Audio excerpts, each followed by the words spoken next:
पूर्णिमा के समय में बहुत से लोगों के अंदर सुसाइडल एक्टिविटीज आती है, एक्शन आती है। ऐसा क्यों होता है? चंद्र नाड़ी जब हमारे जलीय तत्व के कारण बुरी तरह से प्रभावित होती है, तब हमारे अंदर तरह तरह के नकारात्मक विचार आते हैं। बहुत लोग एंजाइटी के शिकार हो जाते हैं। तो मून का एक सर्किल है, उसको हम शुक्ल पक्ष कहते हैं। लेकिन जिस पार्ट पे चंद्रमा का प्रकाश नहीं जा पाता, उसको हम कृष्ण पक्ष कहते हैं।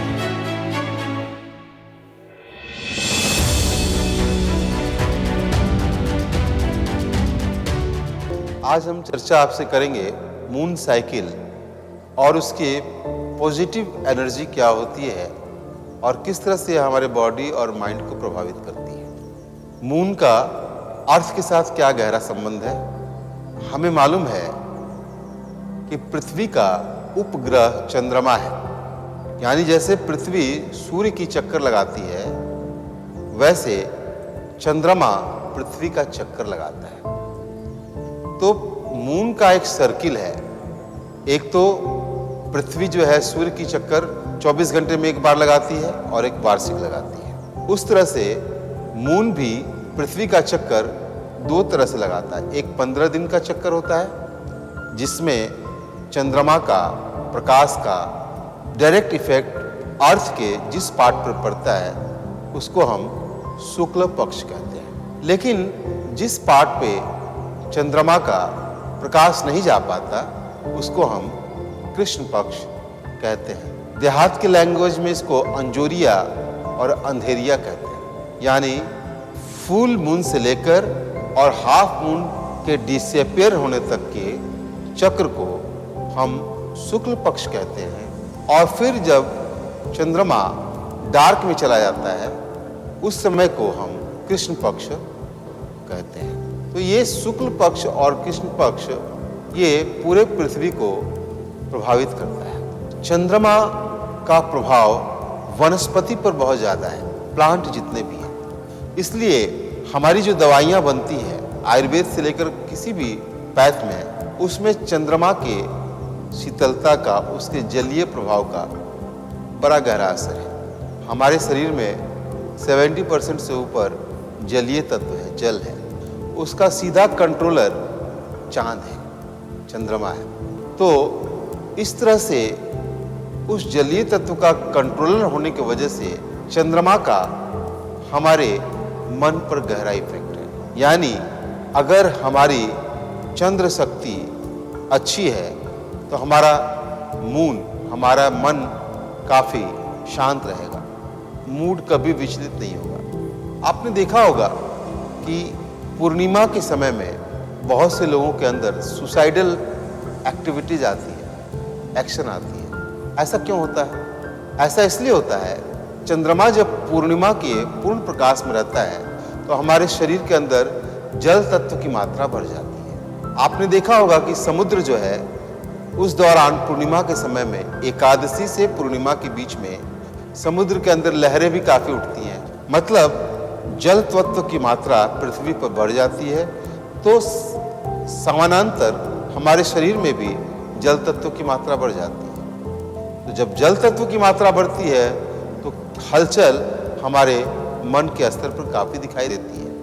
हलचल के कारण, जलीय तत्व के हलचल के कारण, तो लोगों के अंदर सुसाइडल एक्टिविटीज़ या जितना भी निगेटिव, या व्यक्ति के अंदर एकादशी से पूर्णिमा के बीच में काम वासना भी काफ़ी बढ़ जाती है।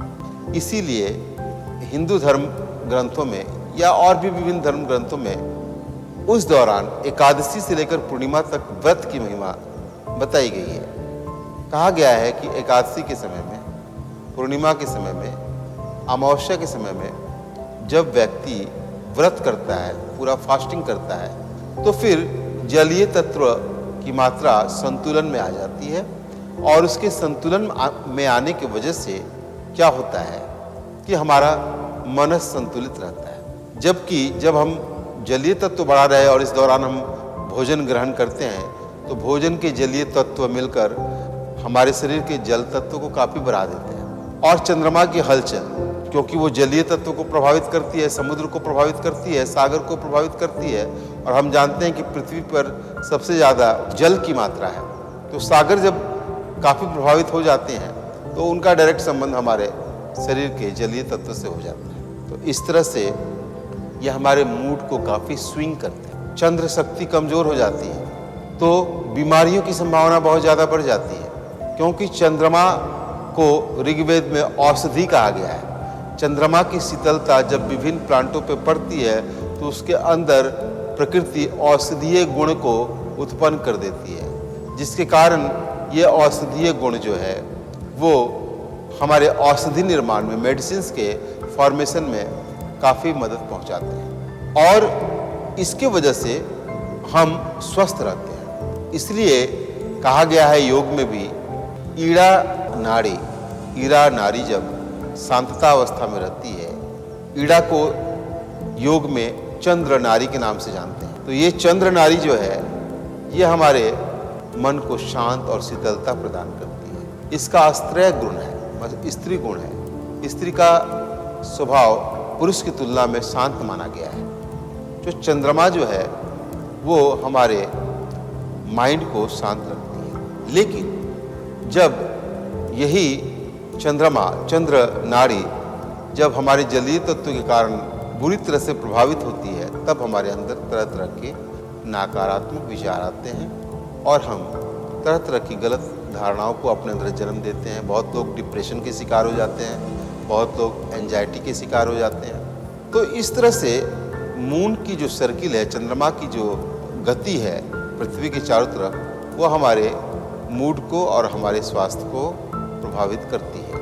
इसीलिए उपवास जब भी हम करें वो चंद्र के गति के हिसाब से करें। चंद्र की गति जब फुल मून हो तो उस समय कम खाना खाना चाहिए और जलीय सेवन, जल की मात्रा भी कम करना चाहिए, क्योंकि अगर हम जल की मात्रा ज़्यादा करेंगे तो शरीर में तो ऐसे ही जल बढ़ जाता है, तो उससे हलचल और ज़्यादा तेज हो जाती है और व्यक्ति बीमार पड़ता है और बीमारी की संभावना ज़्यादा बढ़ जाती है।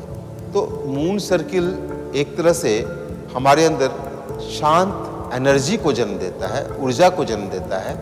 कहा भी गया है कि अगर आप पूर्णिमा को खीर बनाकर उसको खुले चांद के नीचे रख दीजिए और सुबह में फिर उसको आप ग्रहण कीजिए तो वो एक औषधि का काम करती है। वो पेट की तमाम प्रकार की बीमारियां, मानसिक स्तर की बीमारियों को दूर करती है। तो मून सर्किल का इस तरह से हमारे शरीर पर गहरा असर पड़ता है और इस तरह से यह हमारे पूरे चक्र को प्रभावित करती है। धन्यवाद।